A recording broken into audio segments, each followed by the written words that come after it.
Oi, eu sou a... eu sou a... Eu sou a Flávia, é ótimo. Não, legal, vamos fazer isso. Eu sou a Isabela, vamos. Vai, mano. Vamos fazer pra ver se a galera tá... Vai, tá atenta, vai. Oi, eu sou a Flávia. Eu sou a Isabela. E você caiu no cu de Cristo. Oi, gente, hoje a gente tá um pouco... Hoje a gente tá gaiata. Risos, porque o programa de hoje nós vamos falar só de coisas boas, né, Flávia? Vamos trazer de volta... Sei lá, em princípio, a intenção é essa, mas tudo pode mudar. A gente não pode prometer, mas estamos trazendo de volta a leveza desse programa, que nas últimas semanas a gente falou muito de notícias. A gente falou que não ia ser um podcast jornalístico e a gente falou basicamente de notícia. Pois é, a gente tá tipo há 7 semanas só falando disso, de notícia, de América Latina, de política, de Brasil. Então vamos dar uma segurada aí, vamos voltar na proposta inicial, vamos nos reconectar com a proposta do Ango de Grilo, de também falar de coisas mais leves, também falar de assuntos mais tranquilos. Então a gente vai falar aqui de coisas boas que a gente tem ouvido, assistido, mas antes disso, antes da gente chegar lá... Oi, gente, vamos falar de coisa boa, mas daqui a pouco. Daqui a pouco. Porque eu quero começar antes, né, de falar de coisa boa. Também é uma notícia boa, né, mas a gente tem que contextualizar, porque andamos lendo umas mensagens meio esquisitas aí pela internet. Não sei se vocês viram que na semana passada saiu uma notícia de que 50% dos alunos de universidades públicas no Brasil são negros, pretos ou pardos, segundo dados divulgados pelo IBGE. E aí eu vi vários militantes do movimento negro, da causa negra, simpatizantes com esses temas ligados à negritude, falando que os dados são fake news, que não são verdadeiros, que isso não é a realidade, que a pesquisa é tendenciosa e que parte da autodeclaração dentro das universidades e que não seria verdadeiro porque muita gente frauda as cotas e tal. E não é bem assim. E eu queria que Flávia falasse como é que a pesquisa foi feita, qual foi a metodologia do IBGE. Eu acho muito importante a gente dizer que o IBGE é um instituto muito sério de pesquisa, um Instituto Brasileiro de Geografia e Estatística, é um instituto de pesquisa seríssimo, que é responsável pelo nosso censo, que é a base argumentativa de todas as políticas públicas que a gente tem no país. Então é muito perigoso a gente endossar esse discurso de que uma pesquisa estatística do nosso principal instituto é fake news. Então calma, gente, calmem os ânimos, que esse discurso de botar a pesquisa como fake news, vocês sabem bem quem anda fazendo no último ano, né? Então, pera lá. Pois é, especialmente no que diz respeito aos influenciadores, eu acho que é fundamental ter responsabilidade. O que o IBGE fez na semana passada foi organizar um conjunto de estatísticas, de investigações e de pesquisas do ponto de vista étnico-racial, que é algo que ele faz habitualmente nos últimos anos, especialmente nesses períodos aí, maio, novembro. Em março eles produzem estatísticas de gênero, porque tem muita demanda por informação. Então, é o seguinte, esses dados de escolaridade e acesso à universidade, eles são baseados na Pesquisa Nacional por Amostra de Domicílios. Essa, como o nome sugere, é uma pesquisa domiciliar. Então, o IBGE visita milhares de residências, Brasil afora, e investiga a situação socioeconômica de cada membro desses domicílios. É com base nesse dado que eles chegaram a esse número, que ele é estimado, então, para o conjunto da população, e chegaram a essa proporção de maioria, portanto, mais de 50% dos estudantes universitários de instituições públicas se autodeclarando pretos ou pardos.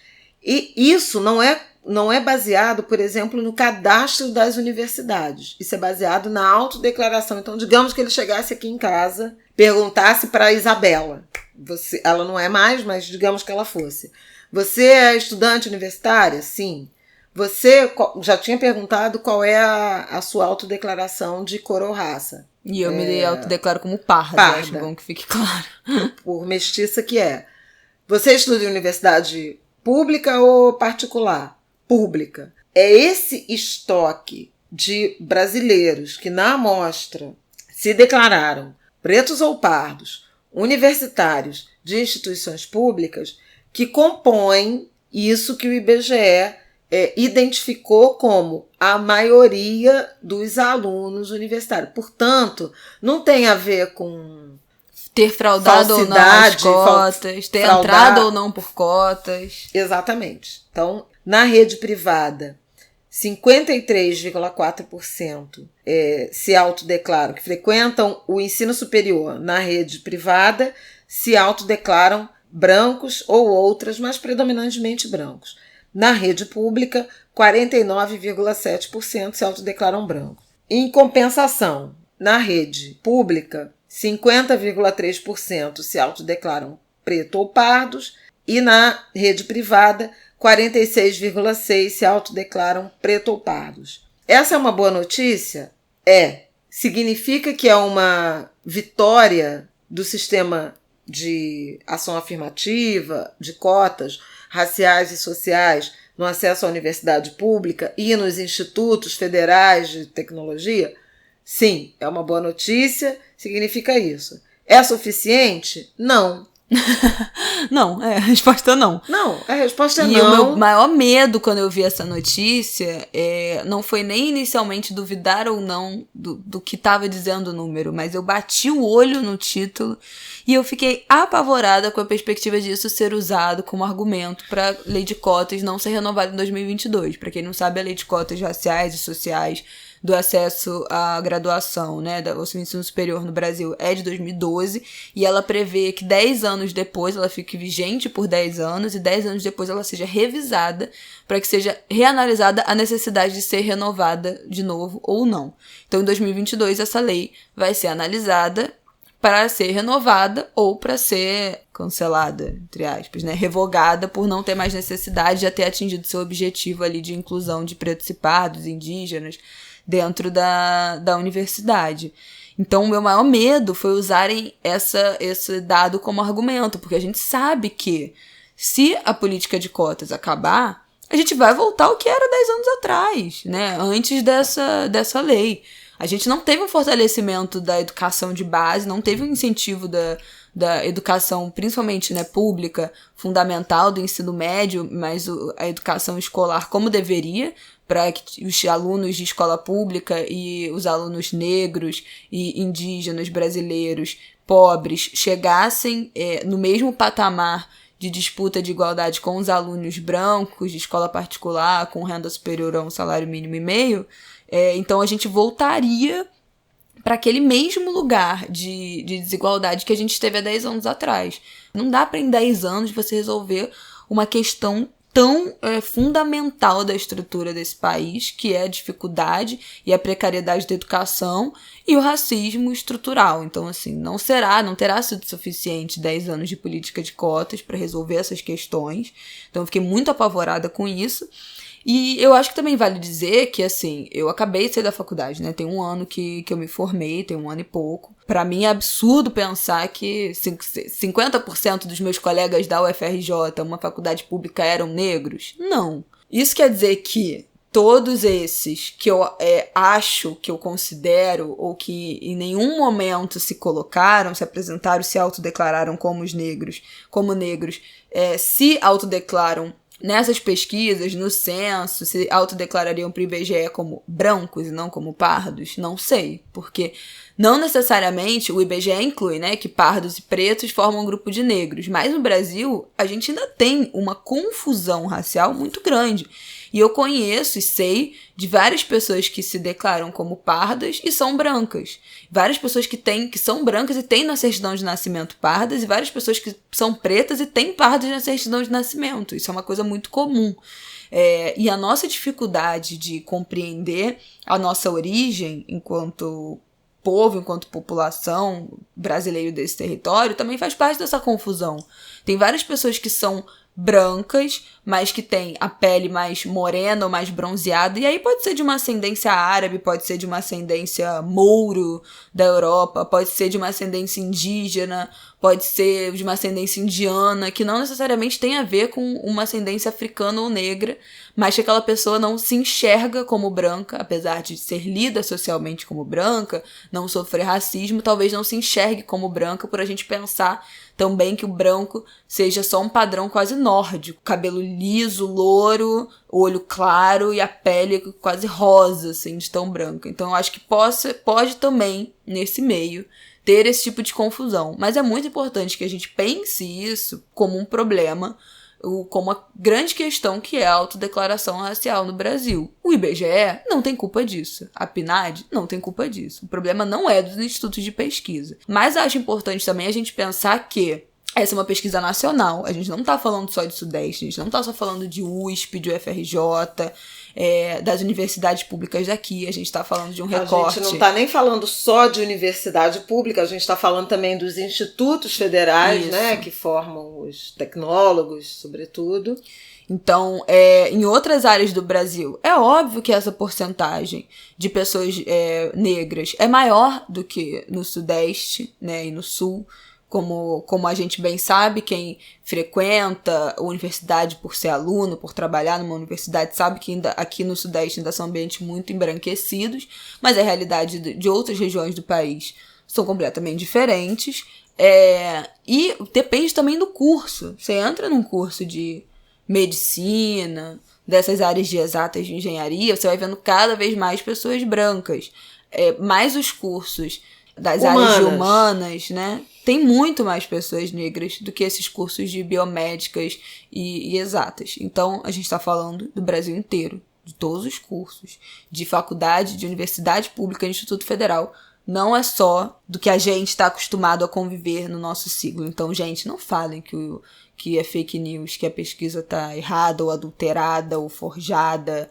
Porque, pelo amor de Deus, a gente precisa ter responsabilidade, a gente precisa proteger os institutos de pesquisa sérios do Brasil contra esse ataque que eles estão sofrendo no último ano. Eu tenho várias coisas para falar sobre isso, e eu sei que era para ser só alegria o programa, mas já tá virando Não, já tá virando sério. É sério, mas não é. Eu vou ter que falar de coisas sérias. Por exemplo, de fato, as instituições públicas de produção de informações sobre a sociedade brasileira estão sob agudo ataque. Não apenas o IBGE, que hoje vive menos um problema orçamentário e mais um problema de cerceamento mesmo da produção de informação, como o INPE, como a Fiocruz. E eu queria lembrar que nessa segunda-feira, né, dessa aí, segunda quinzena de novembro, nós tivemos as estatísticas divulgadas sobre desmatamento recorde na Amazônia, confirmado, inclusive, pelo próprio governo, depois de uma longa campanha de desqualificação do INPE, e que levou, inclusive, à demissão, à exoneração do antigo diretor. Portanto, assim, isso é muito sério, né? Pôr em dúvida a credibilidade dos nossos órgãos de informação é algo muito sério e que pode ser muito prejudicial para o autoconhecimento da sociedade brasileira e, a partir daí, a produção de diagnósticos e a reivindicação de políticas públicas. Portanto, vamos respeitar o IBGE. Segundo ponto, o IBGE, nesse resultado do recorte da população brasileira sobre as desigualdades de cor e raça, ela basicamente divide, né, a população brasileira entre os autodeclarados brancos e os autodeclarados pretos e pardos. E é óbvio que a gente sabe que entre os pardos, os mestiços, tem preto com branco, índio com branco, preto com índio, todo mundo com todo mundo, uma mistura. Mas é fato que se trata de um grupo populacional que não se identifica com a autodeclaração, com a pele branca ou com as características do que a gente chama de branco. E esse estoque de população, ele cresce. No entanto, as estatísticas do IBGE têm sido produzidas na direção da soma de pretos e pardos, que a gente chama de negro, em razão da pouca autodeclaração de indígenas e de amarelos. E aí eu vou lembrar aqui, como há restrições estatísticas relacionadas a essa baixa representação ou autodeclaração de indígenas e amarelos, o IBGE concentra esses estudos de análise étnico-racial nos grupos brancos e pretos ou pardos. Em 2018, por exemplo, 43,1% da população brasileira se autodeclarava branca, 9,3% se autodeclaravam preta e 46,5% se declaravam parda. Esses três grupos representavam 99% do total de habitantes. Portanto, só 1% se autodeclaram ou indígena, ou amarelo, ou de outra cor. Isso não dá consistência amostral para você fazer uma análise socioeconômica e muito menos regional desses dois outros grupos populacionais. É por isso que o IBGE concentra a produção estatística do ponto de vista de cor e raça nos grupos brancos e pretos mais pardos. Por que soma pretos e pardos? Porque a coincidência, a semelhança de indicadores socioeconômicos desses dois grupos são muito próximos, tão próximos que faz com que, do ponto de vista estatístico, eles se tornem uma população homogênea. Ser pardo e ser preto é muito parecido do ponto de vista das estatísticas socioeconômicas, de renda, condições de habitação, acesso ao mercado de trabalho, etc. Ah, mas tem diferença no colorismo, preto de pele clara é melhor. Não.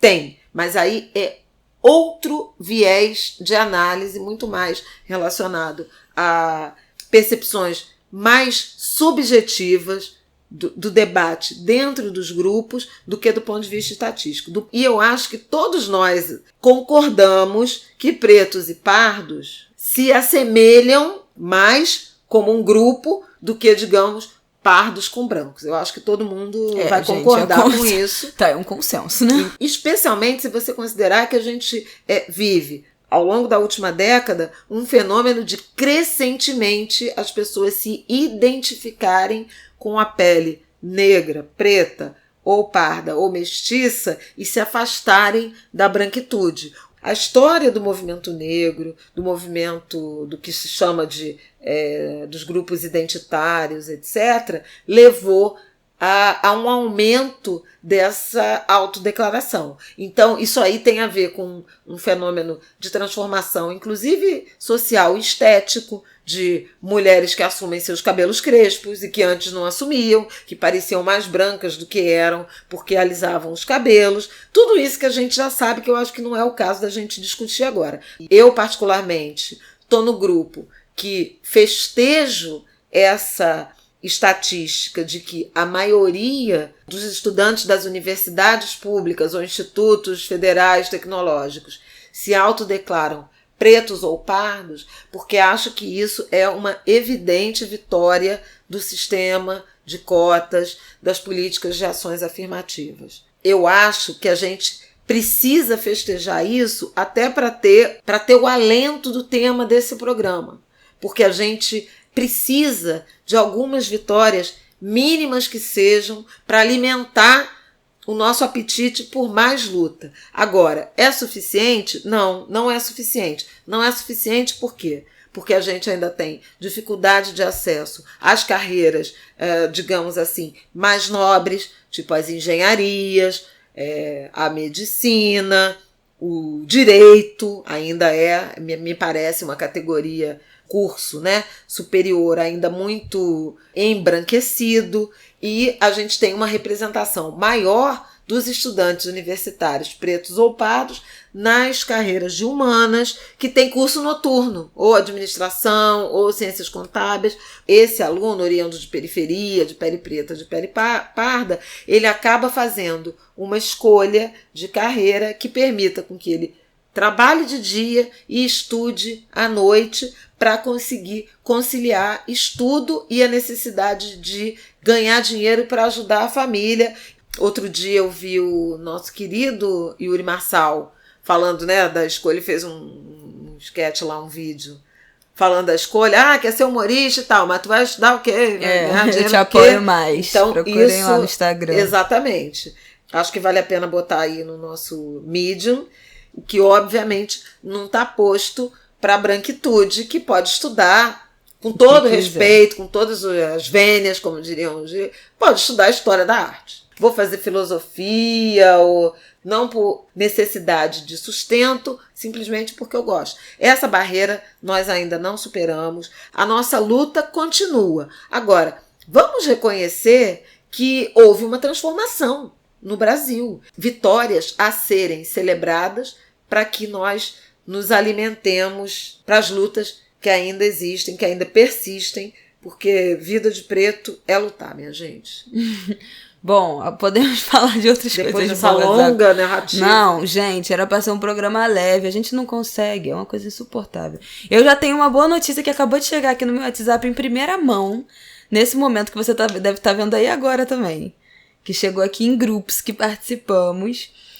A Winnie Bueno, que a gente já citou aqui, que faz o Tinder dos livros, acabou de lançar uma parceria, um perfil do Twitter em parceria com o Guelé 10. Guelé 10 é tudo nessa vida, gente. Completou 30 anos, uma criação de Sueli Carneiro, maravilhosa, poderosa, uma pensadora negra. Guelé 10 é um instituto dedicado à produção de conhecimento e difusão de informações sobre mulheres negras, pensar esse tema. Com o apoio do Twitter, também o Twitter Brasil entrou na jogada e elas criaram um perfil chamado Winiteca, que eu vou deixar lá no nosso Medium, que tá aqui, o link tá na descrição desse episódio, como tem estado na descrição de todos.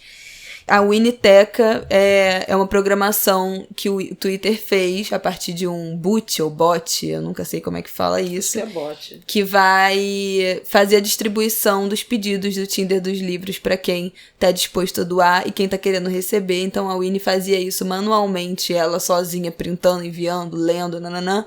E agora o Twitter criou a ferramenta que vai fazer esse aceite dos pedidos e distribuição para quem tá querendo doar de forma automática. Então, uma ótima iniciativa antirracista do Twitter Brasil de ter abraçado esse projeto que nasceu e sobrevive no Twitter. E, mais uma vez, referenciando o Tinder dos livros e a Winnie Bueno. Quem não doou ainda, por favor, faça sua atitude antirracista do mês de novembro. Doe um livro para uma pessoa negra neste mês. Então, a primeira notícia que eu acabei de receber, não estava nem no meu script aqui, é essa. Mas o que eu queria falar... A pessoa tosse. O que eu queria falar mesmo, de uma das coisas que tem me feito muito feliz nas últimas semanas, desde a virada do mês, é o álbum do Emicida. Eu não podia passar sem deixar de comentar o que é Amarelo, o que é esse álbum do Emicida. Eu ouvi já algumas vezes, eu confesso que minha música favorita é Pequenas Alegrias da Vida Adulta, então ela me segura de continuar ouvindo até o final, porque eu sempre ouço ela e quero ficar voltando. Foi a minha favorita de todas. Eu gosto também. Nossa, eu acho uma delícia. Aqui meus comentários. Minha mãe ouviu, tá, querida? E teceu comentários no Twitter, inclusive. Pra quem não sabe, Emicida é um rapper de São Paulo, aqui do Brasil. Já das antigas, ele é jovem, mas ele é das primeiras, assim, gerações. O nome dele é Leandro, gente. Leandro, depois das primeiras gerações que veio ali depois dos Racionais.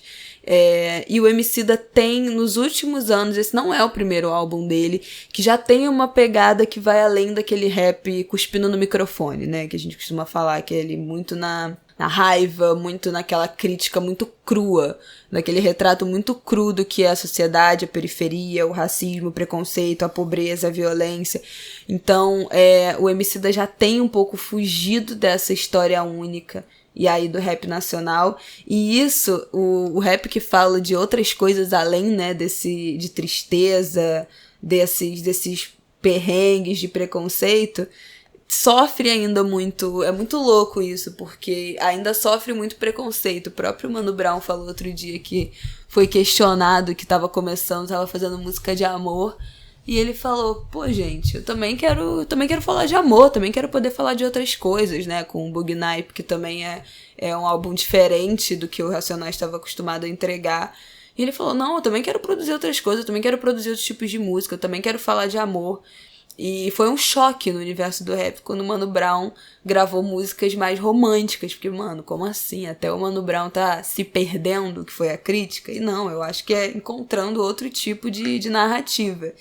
E o Emicida já tinha feito um outro álbum de 2015, que é o Sobre Crianças, Quadris, Pesadelos e Lições de Casa, que também é um álbum que é muito solar, né, como ele descreveu o Amarelo no episódio de um outro podcast que eu ouço muito, que é um milkshake chamado Wanda, ouvi que o Emicida foi lá participar. Pra quem não sabe, uma das apresentadoras do Wanda é a Marina, que é a esposa dele, então ele foi lá, foi um papo super descontraído, com muita intimidade e tal, foi muito legal. Se você não ouviu, ouça, porque é muito engraçado.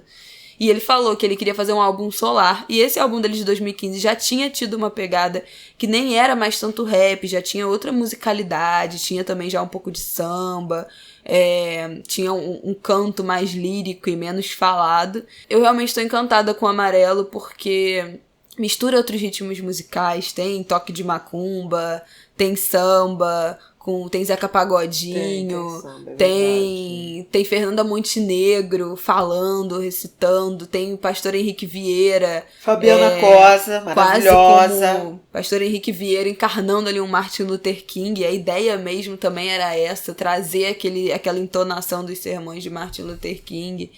E o álbum, assim, tem uma banda japonesa que toca na música que ele faz junto com o Zeca Pagodinho, tem Dona Onete, tem Majur e Pablo Vittar, né, que foi o single Amarelo que ficou mais famoso, tem MC Tá, que é uma mulher também que é rapper, tá explodindo. O single Amarelo que tem Belchior, né? Exatamente, começa Sujeito com de sorte. Belchior. Fala, Flávia, a fã de Belchior. Ano passado eu morri, pronto. Mas esse ano eu não morro. Gente, eu amo, gente. O Belchior, quando morreu, olha, eu ajudei minha mãe só ouvia não, isso. Eu ajudei não. Eu produzi um Belchioraço, uma despedida, um grufinho do Belchior na Casa Porto. Meu amigo Rafael Vidal não vai desmentir, porque realmente eu queria fazer aqui em casa, mas a Isabela tinha arrancado um siso. Tinha mais. Estava num mau humor horroroso. E aí eu mandei uma mensagem pro Vidal falando: podemos fazer um Belchioraço na Casa Porto? Era um domingo. Gente. Aí ele falou: que horas? Eu falei: a hora que você marcar. E aí a gente marcou no fim da tarde. E foi uma galera, foram, sei lá, 100 e poucas pessoas. Foi lindo. Tem vídeo no Facebook e tal, se vocês... Foi lindo, todo mundo cantando, como nossos pais, um engraçamento. Foi super maravilhoso. Então, assim, Emicida Belchior, Belchior é uma referência importante para minha geração. E eu fiquei muito feliz quando eu assisti e ouvi pela primeira vez Amarelo, com essa referência, né? Porque é muito bonito a leitura que o Belchior fez do Brasil, né? Da geração dele lá nos anos 70. Ele é mais velho que eu, na verdade, né, gente? Eu sou mais nova. O Belchior já tinha 70, eu né? Sei, então, claro que ele é bem mais velho que eu. Mas ainda assim me influenciou. Afinal de contas, eu também fui uma geração criada na ditadura militar. Que gostava de música de velho. Eu sempre gostei dos baianos, Caetano, Gil. Eu fui entrevistada pelo Gil outro dia, gente. Essa é outra boa notícia, né, Flávia? Foi lindo. Caetano, Gil, Milton, Belchior. Gostava de um bailinho de MPB. Já até falamos isso aqui no vídeo. Eu ia na Rua Bariri, no baile do Olaria, que domingo Quem tinha frequentou, MPB. manda um e-mail pra gente. Por favor. Mas o que eu quero dizer, principalmente desse álbum do Emicida, é que eu fico muito feliz quando eu vejo pessoas negras, cantores, artistas que produzem arte e se permitem produzir arte a partir de um ponto de vista que não seja o do sofrimento. O álbum do Emicida é isso, ele é muito solar, ele é muito alegre, tem as filhas dele falando, rindo, tem música de amor, também tem música que tem crítica. Eminência Parda eu acho que é a mais porradona, assim, do álbum, que fala mais sobre racismo, sobre questão social e racial do Brasil, mas o álbum é todo muito leve, a música com Zeca Pagodinho é muito leve, e eu acho que essa leveza é muito importante, a gente começar a construir narrativas de negritude que não tenham só a ver com dor e sofrimento, e acolher também essas narrativas e não criticar, porque essa também é a vida das pessoas. É importante a gente dizer que o Emicida também tá num momento de vida, quem segue ele no Instagram sabe que ele fica ele fica todo dia mostrando a hortinha dele, ele molhando as plantas. Aliás, Flávia, vocês têm que conversar sobre as plantas. Precisa falar sobre jardinagem. Outro dia tava ele arrancando uns limão desse tamanho de tomate da horta dele, o Emicida fica só passando ali, mostrando. Gente, isso também é viver. Exatamente. E essa é outra narrativa sobre negritude que a gente não tá acostumado, né? Pensar um homem negro. Não sei nem se a Emicida já passou dos 40. Não, eu acho que já deve estar entre 37 ali e 40. Mas é um homem negro que superou a expectativa de vida dos homens negros, né, do Brasil, que assassina um jovem negro até 29 anos. A cada 23 minutos no Brasil. Ele tem 34 anos, tá ele jovem. É de 1985 e ele é leonino. Pronto. Ninguém merece. Então, eu acho incrível que ele esteja falando de outras coisas, que ele tenha ascendido socialmente, ele tem a música dele, ele tem a marca dele, a Lábia, a produtora. Cara, que ótimo que esse homem negro, que cresceu pobre a vida inteira, está podendo agora, nesse momento, colher o limão, o tomate, o manjericão na horta dele, na casa dele, numa casa boa que ele vive, numa região ótima de São Paulo. Que bom que ele está podendo produzir arte e moda com outras narrativas, que não fale só de dor. Eu acho que esse é o nosso... Minha ficção social, eu acho, pro futuro dos negros brasileiros, inclui esse álbum do Emicida, inclui a vida do Emicida, a ascensão social dele, como ele tá, como é importante também a gente falar do lugar que a gente chegou e não só do lugar, sem esquecer do lugar que a gente veio, mas também poder falar desse lugar da ascensão e não ficar preso a esse perigo aí da história única. Então, Amarelo é tudo. Se você não ouviu, ouça, porque, assim, é um álbum que tem me feito muito feliz nos últimos dias. Eu também tô super envolvida, assim, concordo com a Isabela. E veja, né, eu sou uma MPBista. Mas achei o álbum lindo. Que ela ouviu, menina. Eu já tinha escrito uma vez sobre Mandume, né? Sim. Uma coluna. Que foi uma narrativa, né, muito poderosa, que me impressionou na obra do Emicida. Eu concordo com tudo isso que a Isabela falou, né, dessa coisa conceitual de... Não é mudar a pauta, gente, é incorporar outra pauta. Porque a indignação, a denúncia, elas continuam presentes na obra do Emicida. Só que ele agregou nesse cesto o afeto, um tanto de humor. E aí eu queria chamar a atenção para... Até eu publiquei isso no Twitter. Ele até comentou assim, meu coração. Ele respondeu? Eu não vi, eu fiquei esperando a resposta dele. São todos amigos no Twitter. Ele respondeu. Todos miguxos. O que eu achei muito legal é assim, 2 pontos. O amadurecimento do Emicida como artista, e que eu acho que resvala no amadurecimento do homem Leandro. Por isso ele traz essas outras referências. Do marido, do pai, né, do filho. Acho que isso é uma coisa muito presente. Agora, o que mais me encantou, e que é uma coisa que eu reparo muito por escrever, né, é essa relação com a língua portuguesa. É que eu acho muito bonito o cuidado que o Emicida, nessa obra, nessas composições, ele trouxe com a língua portuguesa. Então, ele tem o português que é típico da rua, do rap, por exemplo, tudo que nós tem é nós, que é uma frase muito forte, né, da dimensão. Nossa, e muito profunda, né? Quais são as camadas dessa frase, que é tão simples, mas que significa tanta coisa. Tudo que nós tem é nós, é isso. Tem a solidão da rua, o abandono da política pública. Tem tanta coisa. Dá uma redação inteira do Enem. Alô, galera do Enem, fiquem de olho nisso. Mas tem esse português da rua e tem uma sofisticação de várias criações linguísticas. Por exemplo, aí eu até citei aqui A Ordem Natural das Coisas, que ele fala: nuvens curiosas como são, se vestem de cabelo crespo ancião. Gente, imaginar as nuvens, aqueles floquinhos de nuvens, como um black de velho, eu achei isso tão lindo. Assim, porque além de ter rima, é uma ideia muito criativa. Não sei se era isso que ele quis dizer, mas foi assim que eu entendi, então não tem importância. Mas assim, pensar as nuvens como um cabelo, um blecão de algodão, de ancião, de velho, é a coisa mais linda, porque é subverter, né? Em vez do branco das nuvens, do branco imaculado das nuvens, a gente está falando de um cabelo crespo de um preto velho.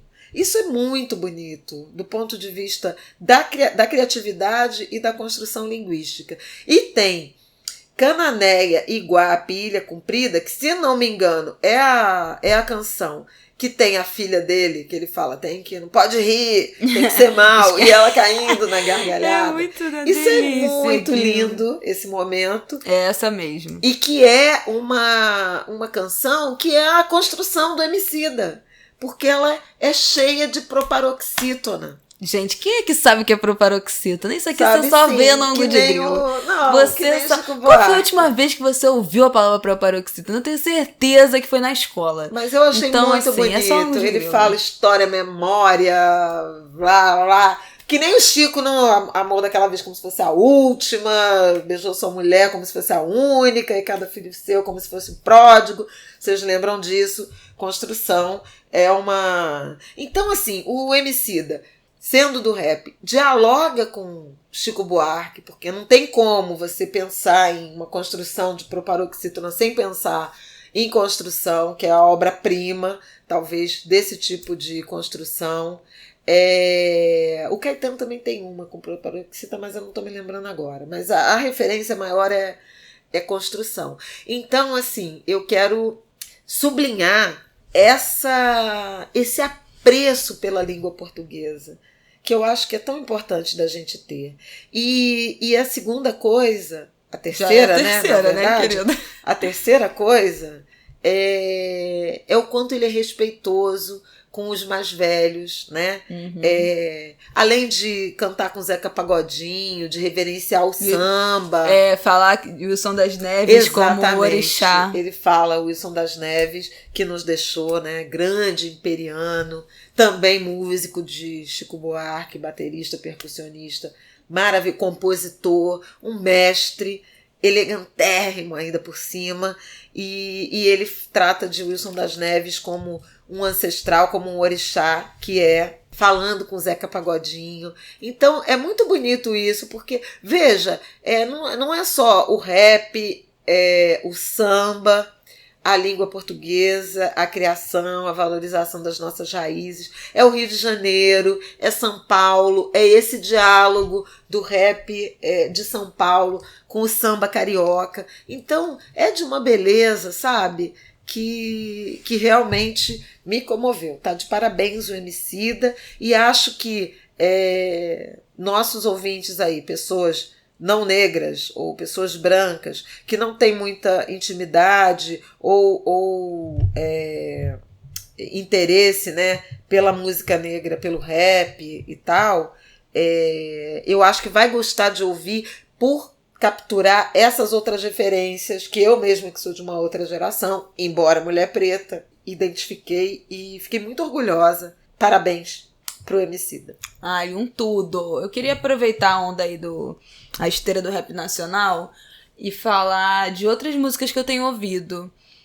Acho importante falar do álbum da Drica Barbosa. A Drica Barbosa é uma rapper, uma mulher. Eu citei ela, eu acho que no episódio anterior a esse, não sei, mas eu já citei esse álbum dela, que tá realmente também uma delícia. A Drica também faz parte do selo que o Emicida criou com o Fiote, o irmão dele, que é o Lab Fantasma. E ela, além dela ter dançado esse álbum, ela tá lançando um visual álbum, né, que chama Agora, que é um clipe pra cada música. Então ela já tá soltando esses clipes, que estão uma lindeza também. Quero falar do Rashid, que também é outro rapper de São Paulo. O Rashid é amigo de infância do Emicida, de garoto, assim, cresceram juntos. E o Rashid lançou a segunda parte do álbum dele, Tão Real, temporada 2 que ele chama. E também tá uma delícia o álbum, é mais rapzão, assim, mas tem umas músicas mais suaves. Eu adoro o Rashid. Tem música com Rincon Sapiência, que também é um rapper incrível. Tem o quadro da Beat, que tá super na moda. A primeira temporada do álbum Tão Real tem com o Lucas Carlos, que pra mim é o maior cantor de R&B do momento do Brasil. Eu amo o Lucas Carlos. E o Lucas Carlos é aqui do Rio. Começou fazendo rap, mas ele tem aquela levadinha de R&B que eu adoro. Preciso falar da música que eu tô mais viciada nesse momento, que é do Rafael Mike, que também é aqui do Rio. O Rafael é incrível, ele era do Dream Team do Passinho e agora tá na carreira solo, com o Lucas Carlos, esse que eu adoro. A música chama Alfazema, eu não paro de ouvir. O clipe é a coisa mais linda do mundo. Tem participação da Jennifer Nascimento, que é uma das mulheres mais lindas desse país, e fala sobre um amor afrocentrado. O clipe é lindo, foi dirigido pelo meu amigo Fernando Barcelos. Então, assim, amo! Eu tô também apaixonada. Conhecido como pai do Inácio. Também tô apaixonada nessa música, eu não paro de ouvir. Essa é uma música. Fly me to the moon and let me play among the stars. Meus amores, esse é Inácio, filho de Fernando Barcelos. Vocês gostam do pai? In other words, hold my hand. Hold my hand. In other words, baby kiss me.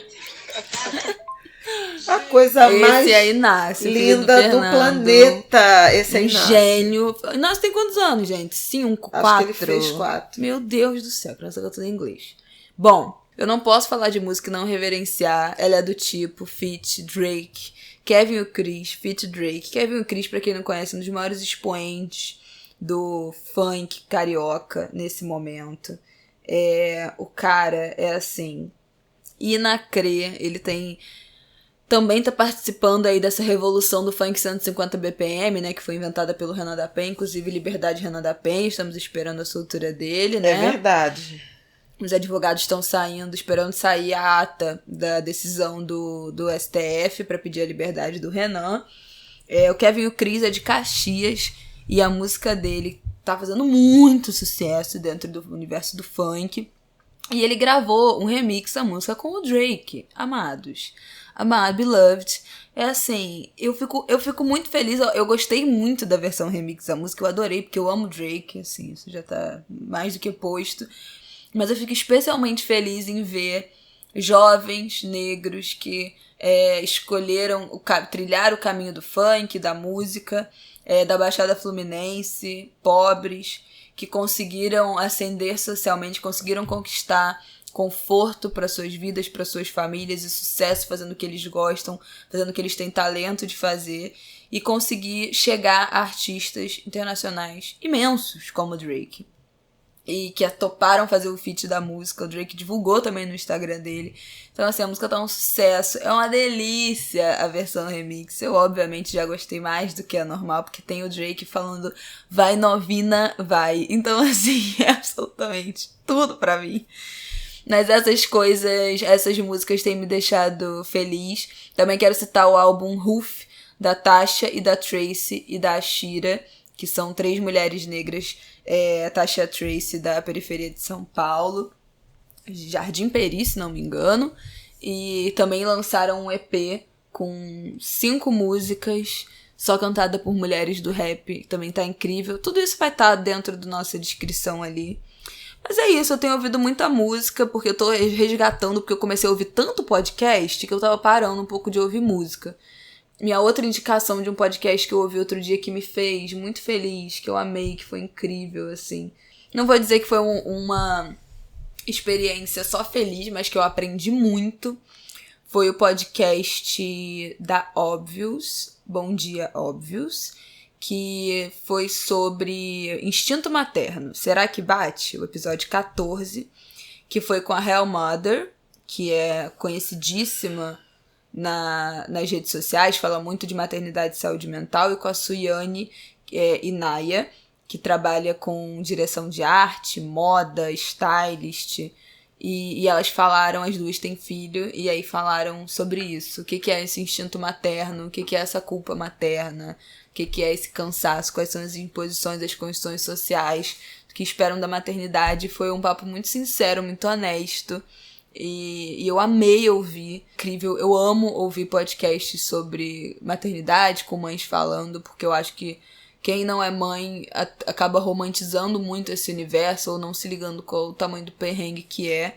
E eu acho que é bom para todo mundo que convive em sociedade também ouvir o lado de quem tá ali enfrentando esse perrengue das mães, para poder apoiar da forma certa, para saber o que esperar, para saber como auxiliar aquela amiga, aquela parente que tem filho. Então eu sou uma viciada em podcasts e seguir mães, então me indiquem aí. Também porque eu quero ser mãe. Aliás, esse não é um tema que vai ser ainda do Ango de Grilo, né? Eu quero ser maternidade. Não é esse o tema que vai ser do Ango de Grilo, não. O tema vai ser maternidade no futuro.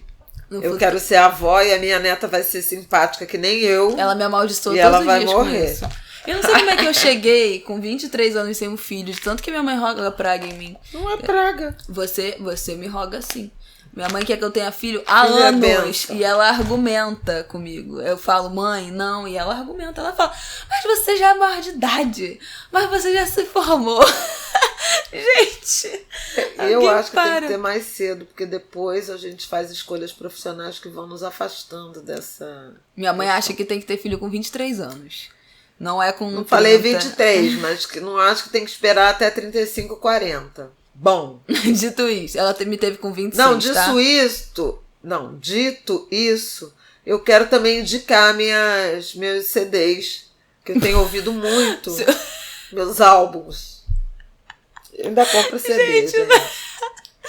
Meus CDs. Então, Virgínia Rodrigues, essa mulher que é inacreditável. Eu conheci pessoalmente lá no dia da Angela Davis. Eu fiquei louca que ela falou oi, com aquela voz dela de Virgínia Rodrigues. E eu quase caí pra trás. Que sabe? Você falar com a Virgínia Rodrigues. Pois bem, o álbum se chama Cada Voz é uma Mulher. É lindo, lindo, lindo, lindo. Muito feminino, com aquela voz. Olha, eu tenho ouvido assim, vou trabalhando e ouvindo. E da Margareth Menezes, essa potência que lançou Autêntica, também maravilhoso, tem muita referência à africanidade, à orixá, religião de matriz africana. Ela reverencia muito Oxum, alô as filhas de Oxum. Presente. Lindo. E a voz da Margareth é uma coisa louca, que é uma mulher incrível, porque além de uma cantora excepcional, com essa voz grave, poderosa, ela criou, né, um projeto social super importante lá na Bahia, em Salvador, o Mercado Iaô, na Ribeira, que está chegando aí, né, o verão. Nos domingos de verão tem... Não, maravilhoso, assim, vale muito a pena. Aliás, a gente teve em Salvador, né? Ai, tudo, né? Aquela caipivótica de siriguela, é tudo pra mim, gente. Entre outras coisas, porque teve acarajé. Que foi à praia, ficou tostando lá no Farol da Barra, eu fiquei tostando lá um dia no Buracão. Ai, gente, o acarajé, o bobó de camarão, os frutos do mar. A gente foi no o de Veneta, que é meu lugar favorito. Em Salvador comi um arrumadinho. Arrumadinho, pra quem não sabe, é uma comida que no fundo é farofa, em camadas, é farofa. E aí você pode ter qualquer tipo de carne, mas o que eu gosto é charque, bacon e linguiça, a segunda camada. Não, a segunda camada é feijão fradinho. Não é, mãe. Depois a carne, depois o vinagrete, o molho à campanha em cima. Então, assim, é uma delícia arrumadinho. Quem quiser fazer pra mim, fica à vontade. Se você souber onde comer arrumadinho no Rio de Janeiro, você me conta.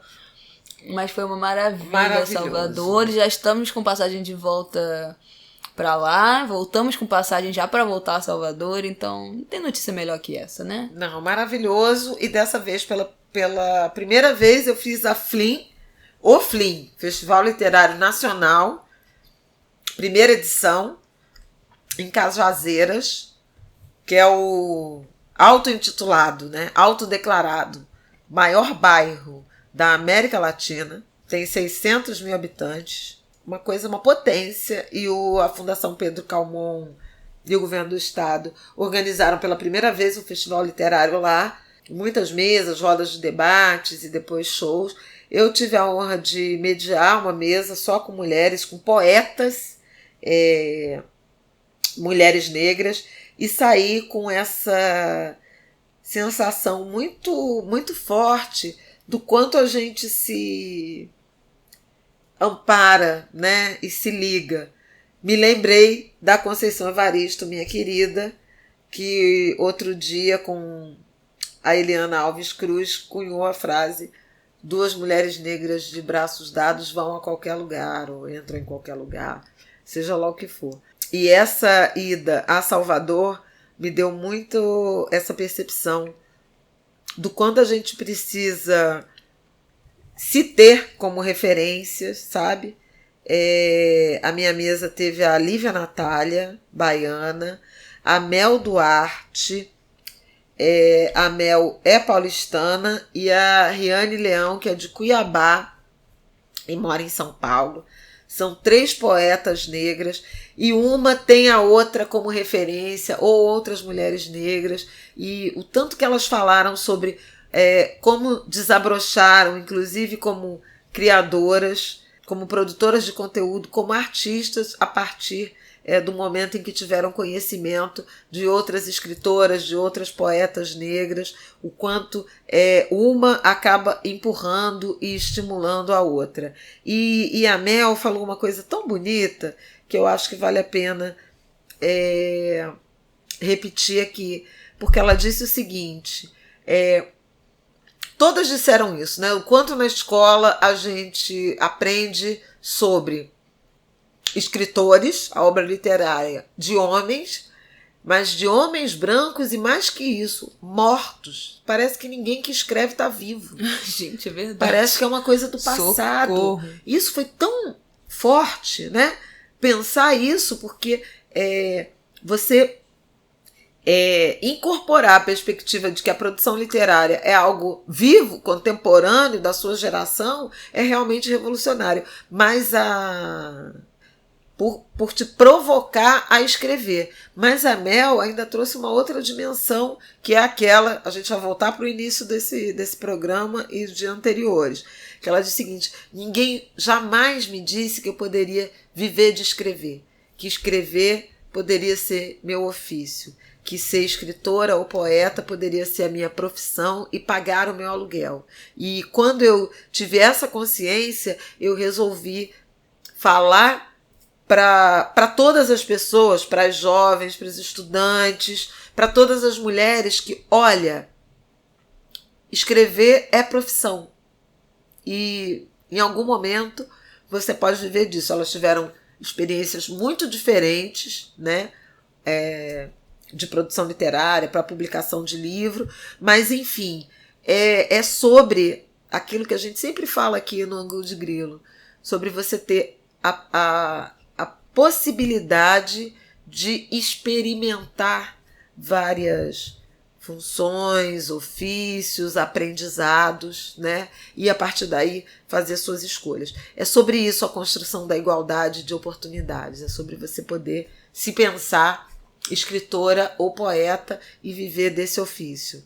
Que nem Então foi tão bonito esse encontro, sabe? E eu vi tantas adolescentes que me pareceram muito emocionadas e inspiradas pela fala dessas mulheres, perguntando de onde vem a inspiração. Um outro jovem, Marquinhos Cagé, falando: vocês têm algum ritual para escrever? Porque eu preciso de café, ou então de uma taça de vinho, e de uma sala assim, ou assado. Me lembrei da Giovanna falando do texto da Virginia Woolf, dizendo que as mulheres têm que ter quarto, um lugar separado, etc. Poxa, Carolina Maria de Jesus escrevia aonde, né? Na verdade, é questão de você se saber capaz de produzir literatura, de produzir poesia, onde quer que você esteja, em quaisquer condições, ousar sonhar. Então, assim, foi tão inspirador ir para um bairro popular e periférico, gigantesco, diverso, e levar essa fala potente, né? Foi lindo. Quero agradecer muito pela possibilidade de mais esse encontro com Salvador, com a Bahia, que sempre me acolhe e sempre me inspira. E não só de reconhecer a própria possibilidade de escrever e produzir, mas de também botar no mundo, né? Divulga, coloca no YouTube, coloca no Instagram, faça o que você tem vontade de jogar no mundo, jogue. Porque eu acho que isso é o principal. Não fica guardando pra você, que coisa que a gente guarda só dá mofo.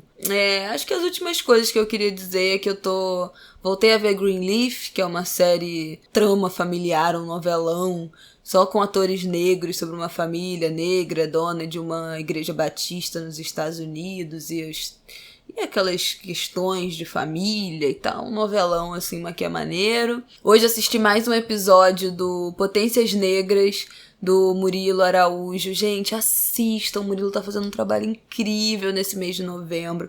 Ele tá postando um vídeo por dia com uma pessoa negra que tenha um trabalho incrível, que tenha coisas a dizer e a produzir, que tenha trabalho, pesquisa e faça acontecer em alguma área que não tenha só necessariamente a ver com um discurso sobre negritude, mas fala dessas potências negras em várias áreas do saber e do conhecimento. Flávia Oliveira foi uma das entrevistadas, né, querida? Eu fui no programa 4. O vídeo dela já está no ar, então ele tá postando um vídeo por dia. E assim, pessoas incríveis, já abriu com Lázaro, teve NL, teve Zebrinha, hoje eu ouvi do pai da Ailton Moreira, filho de mãe Beata de Iemanjá, né, que herdou o Ileume e o Juarô, o terreiro. Então, assim, tem pessoas incríveis que eu nem conhecia e que eu tô passando a conhecer por causa desse projeto do Murilo. Tá em total comunhão com o que é esse episódio de hoje, que é falar o que se produz de negritude para além desse lugar de só falar de racismo, só falar de sofrimento, só falar de dor. Então, o Potências Negras traz uma outra perspectiva do que é a existência negra como potência de produção, de saber, de intelectualidade, de dança, de religiosidade, de vivência positiva e de história positiva para contar. Tá uma delícia acompanhar. Também vai estar lá o link lá no nosso Medium. Acho que é isso que eu tinha para dizer. Vou começar a ler agora Carta à Minha Filha, de Maya Angelou, que eu falava Maya Angelou, mas eu não posso, meu namorado brigou comigo, eu tenho que falar Maya Angelou. Então, vou começar a ler Carta à Minha Filha. Terminei já de ler Grada Quilomba, Memórias da Plantação, mas aí não posso dar spoiler, porque... Eu também não posso dar spoiler de nada que eu li. Eu já trabalho. Li o futuro novo livro do Jailson, que ainda não saiu, é maravilhoso. Favela, Alegria e Dor na Cidade. Jailson e outros. E eu tô lendo o de Winnie Bueno. Vai fazer a orelha, que já falou, já soltou o spoiler aqui. E Desculpa. O próximo que eu quero ler depois de Carta à Minha Filha da Maia é o do Krenak. Como é o nome? Você que sabe. Ideias para adiar o fim do mundo. Querida, combinamos. Verde, roubei sua sorte. Cara dela. Uhum. Esse é o próximo que eu quero ler ainda em dezembro. Não vou virar o ano sem ler esses dois livros. É curtinho, é lindo. Acho que é isso. Acho que a gente conseguiu falar de coisa boa, né? Trazer uma leveza aqui pra esse programa também. Eu acho que sim. Amarelo! Gente, um beijo. Até semana que vem. Espero que também com outros temas leves e não só notícia porradona. Vamos ver o que o Brasil nos reserva. O dólar já bateu o recorde histórico, né? 4,20 nominal. Isso aí. Da Era do Real, é isso. É isso. Então tá, Brasil! Oh! Viva Belchior! Beijo, até semana que vem.